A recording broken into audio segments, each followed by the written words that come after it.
Abzan, Jeskai, Sultai, Mardu. Temur. Long ago, the 5 clans lived in harmony. Then everything changed when the Dragonstorm attacked.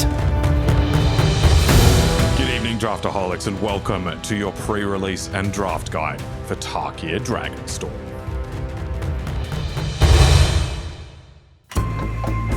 Tarkir is the home of the 5 beloved Wedge 3-color clans. At the Tarkir Dragonstorm pre-release, you will get to choose your favorite clan and then receive a special seeded pre-release pack that is loaded with cards for that particular clan.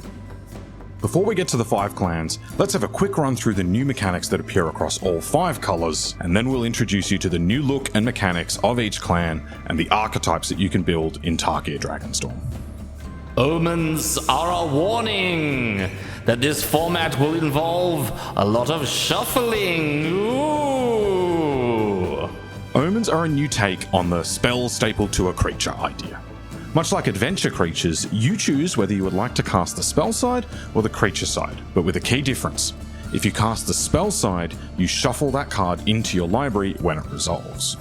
So unlike adventures, Omens are not just straight card advantage, but they do give you the chance to have multiple bites of the apple as the game goes long. And if you're anything like us and enjoy drawing your entire deck each game, some Omens will provide you with a nice way to never deck out. You'll find a cycle of monocolored Omen creatures at common, and a cycle at uncommon where the Omen and the creature are 2 different colors. Behold!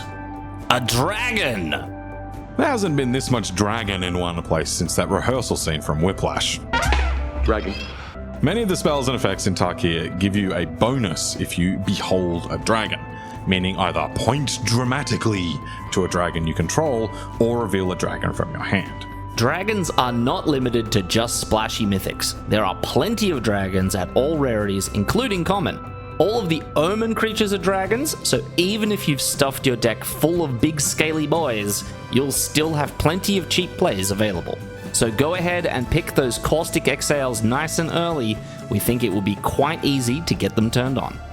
Cards with Twobrid mana costs can be found at common and uncommon and give great flexibility for limited. Each Twobrid symbol can be paid for with either the specified colour or 2 of any colour.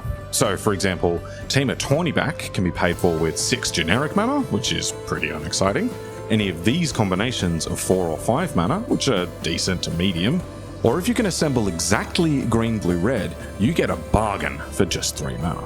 This also means you can get some effects that are unusual in the colour pie, albeit at a cost. For example, Kin Tree Severance is a straight-up exile removal spell for 4 green, and Riverwheel Sweep is an impulsive draw effect that you can cast for 4 and a white. The mana value of these Twobrid spells always takes the highest possible value, no matter how much mana you actually spend. Likewise, these spells are every colour included in their costs, regardless of which colours you actually use. So, for example, Rakshasa's Bargain has a mana value of 6 in all zones, including the stack, and is a blue-green-black card, even if you spend only blue mana to cast it. The Abzan are well known for their capacity to endure. When the creatures of Abzan endure X, they either get X +1/+1 counters or create an XX token. For example, Fortress Kinguard with Endure 1 can enter with a +1/+1 counter or a 1/1 Spirit Friend. A little higher up the curve, Dusyut Earthcarver can be either a 7/7 for 6 mana or a 4/4 and a 3/3. For those thinking this is silly, surely you'll always choose the extra body. Think again. Fabricate from Kaladesh taught us that this often depends on the board state. If your opponent has a 6/6 blocker, then often a 7/7 is better than 2 smaller creatures. It also depends on synergies in the set. If you've got Host of the Hereafter, you might want to lean into +1/+1 counters. If you've got Unrooted Ancestor, you might want to prioritize extra bodies. The mechanic for Jeskai is Flurry. We all know that most Jeskai players are furries, so... Oh, what? What was that? Oh, it's... Oh. The mechanic for Jeskai is Flurry, which pays you off for casting your second spell each turn. For example, your Devoted Duelist will ping your opponent when you cast your second spell. Now note that these trigger only on your second spell exactly, so not your third or fourth. However, it will trigger on your opponent's turn too, if you're able to play 2 instants. We've seen these mechanics before, and the limiting factors are always having enough cards and having enough cheap cards. So really prioritize cheap cantrips like Unending Whisper or Roiling Dragonstorm, so you can keep the cards flowing and not get choked on mana. A true Sultai mage considers the graveyard to be the most useful resource at their disposal. So, in Tarkir Dragonstorm, the Sultai bring Renew, which gives their spells an activated ability that can be used once from the graveyard. All Renew abilities exile the card from the graveyard, and they can only be used at sorcery speed. This works a little like Flashback, except the Renew ability and the spell's main effect won't necessarily be the same. For example, Agent of Kotus is a 2-mana 2/1 to trade off in the early game, and can then renew from the graveyard for 2+1/+1 counters. In fact, most of the Renew abilities also add counters of some kind, including lifelink counters or even stun counters. Remember that Renew is an activated ability, you're not actually casting a spell. So that means they can't be countered by Dispelling Exile or other regular counterspells, so activating a Renew ability might be a good option if your opponent is suspiciously holding up blue mana. Secondly, it also means that they won't help you trigger all of those Flurry abilities from Jeskai. It's not Tarkir if the Mardu aren't mobilizing some horrific forces somewhere. The good thing about Mardu though is they tend to consider their forces to be somewhat expendable. Mobilize is a triggered ability on creatures that creates some number of 1/1 red warrior creature tokens that are tapped and attacking, and that you need to sacrifice at the beginning of the next end step. For example, Shock Brigade with Mobilize 1 will create one of these tokens whenever it attacks, whereas Dalkovan Pack Beasts with Mobilize 3 will create 3 of these tokens each attack. You know that you only get to keep these tokens until the next end step, but I'm sure that you can find some creative ways to take advantage of that short window. If they manage to survive combat, you could sacrifice them to Worthy Cost or Duty Beyond Death, or to make them a little bit more threatening when they attack, you could recruit them to your war effort. Or you could take advantage of your temporarily large board and have a particularly large Zergo's Vanguard or a nasty coordinated maneuver. Or, if you're just going for maximum greed, just don't sacrifice them at all. The Temur live in harmony with nature, so long as that nature involves exponentially cascading value, infinite loops involving 4 different zones, or needing to use scientific notation to represent the size of your creatures. In Tarkir Dragonstorm, the Temur are showing off Harmonize on instants and sorceries, which lets you cast them once from your graveyard by paying their Harmonize cost. And you can tap your creatures to help use their power to reduce the generic mana in that cost. For example, Mammoth Bellow has a Harmonize cost of 5 green, blue, red. You can reduce that 5 by tapping a creature, but you can't reduce the coloured mana. That you'll have to pay for by yourself. So, if you tap a creature with 2 power, you'll only need to pay 3 green, blue, red. If you tap a creature with 5 power, for example the one you've already made with Mammoth Bellow, you only need to pay green, blue, red. And the same goes if you tap any creature with power 6 or greater. There's a 4 power matters theme running through Temur, so Harmonize is a nice way to pay you off for having some chunky lads around, and a nice way to benefit from having creatures of various sizes, rather than just on-off at 4 power. Casting a card with Harmonize from hand and graveyard in the same turn can also be a nice way to trigger your Flurry cards that you've borrowed from Jeskai. In a 3-colour set like Tarkir, not all colour pairs are made equal. Each enemy coloured pair fits into 2 of the 3 coloured wedges, but each allied colour pair only fits into 1. For example, being base black-white will give you access to the good stuff from both Abzan and Mardu. But if you were, say, base blue-white, then you would only fit into Jeskai, which would severely limit your options. White-black sits at the intersection of Mardu, which creates its mobilized warrior tokens, and Abzan, which can make tokens with Endure. So the natural overlap here is token Sacrifice. aggro. Hardened Tactician is a killer payoff for any deck in these colours, letting you draw cards for the measly cost of a token and a single mana. And it comes on a 2/4 body. Pairing this with either Mobilize or Endure will create an engine that lets you keep digging for more and more fuel to just keep that pyre going. If grindy value is not quite your style, Black-White also gets Marshal of the Lost, who is interested in a go-wide strategy with all of those tokens hanging around.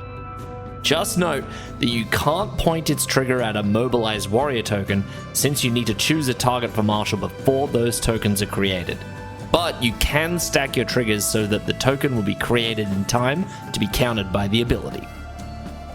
Adrian here happens to be the world's premier +1/+1 counter enjoyer, so you better believe he's hyped for black-green, where the 2 gold cards are Hardened Scales and Arcbound Ravager. Oh baby, and this Hardened Scales is attached to a 3-mana 3/2 Menace. With Stalwart Successor out, my Krumar Initiate can get 2 counters every turn for the price of 1? And my Armament Dragon is going to add 2 counters to each of 3 creatures? In fact, it actually goes way harder than that, because the Sultai bring a whole menagerie of counter types to the table. So when your Alchemist's Assistant adds a lifelink counter to your Host of the Hereafter, Stalwart Successor will generously toss in a +1/+1 counter too. Then, when the Host of the Hereafter dies, it will add all of those +1/+1 and lifelink counters onto something else. And then Stalwart Successor will add another +1/+1 counter. So this archetype is just modern Hardened Scales in draft. Oh. If I'm the +1/+1 counter guy, then Sam here is the durdling around with the graveyard for infinite value guy.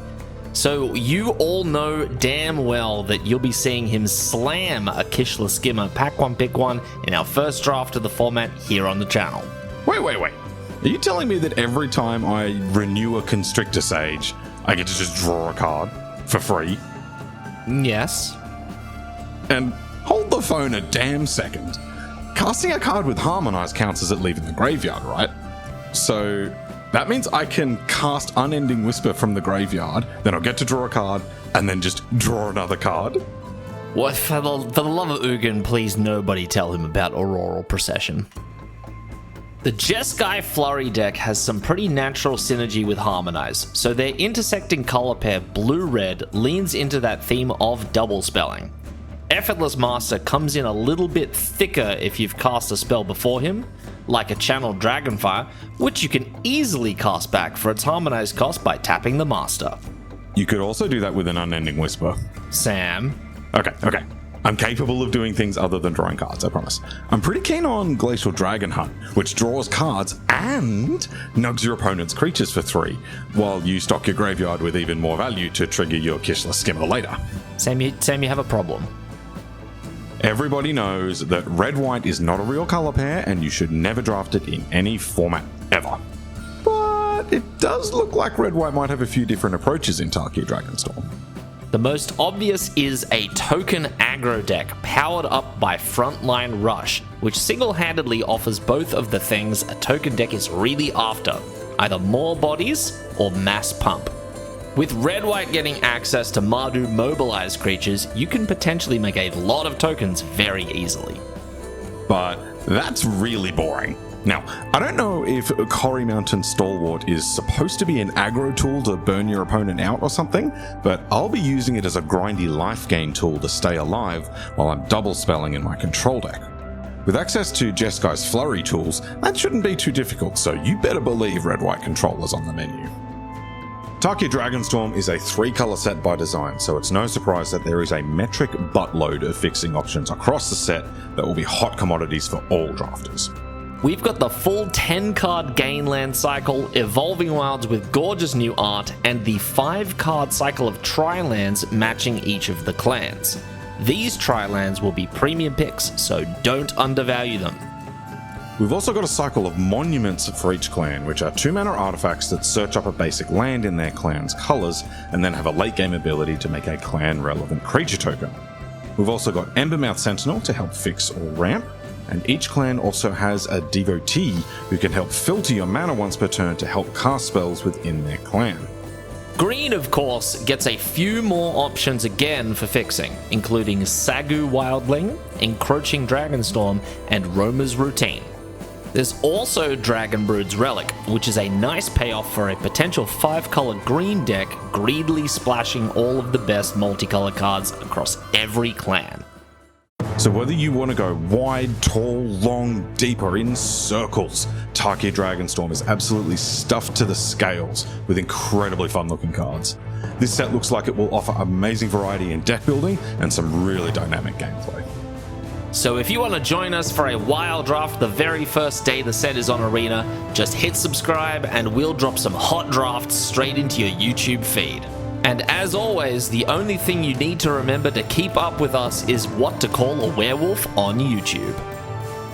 It's a like and subscribe.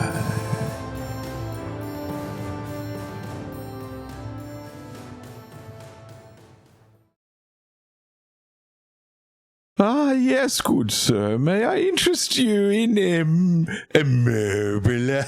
Yes, I would like to mobilize. Oh, Sir, my liege, the French have mobilized. we shall also then mobilize.